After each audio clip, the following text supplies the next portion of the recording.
Hello students, how are you? Сәлеметсіздер ме оқушылар, қалдарыңыз қалай? Бүгін біз 4-ші сынып ағылшын тілі 31-ші беттегі checkpoint 2, яғни checkpoint 2-ші тапсырмаларын орындайтын боламыз. Бірінші жаттығу read and number, оқы және нөмерле. Оқушылар суреттермен сөздерді сәйкестендіріп нөмірін қоямыз. Бірінші hand, ол бізде аң аулау, яғни D суретінде көрсетілген. Екінші long house, ұзын үй B. Үшінші wooden bucket, ағаштан жасалған себет E суретінде. Төртінші loom, тоқыма білдегі F суретінде тұр. Келесі соңғы sticks, таяқтар C суретінде көрсетілген.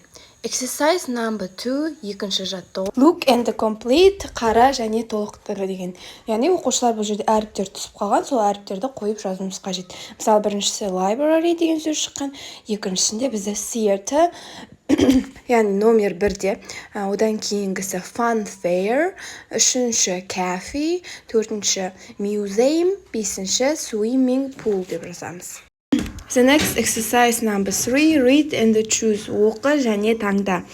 Яғни оқушылар дұрыс жауапты таңдауымыз қажет бұл жерде. Бірінші, we like to the museum деген. We like going to the museum болады. Екінші, they didn't come to the party yesterday. Үшінші, let's go to the theater, the new play. To see the new play болады. The next келесі, we want to buy some new clothes. Соңғы, ancient Egyptians didn't wear trousers болады.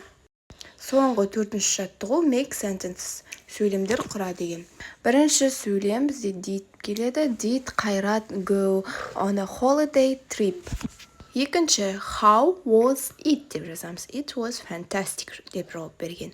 Үшінші, where did you go?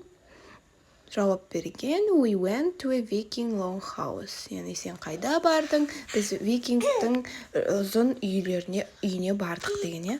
Соңғы төртінші, what did you do? Сен не істедің деген сөйлем.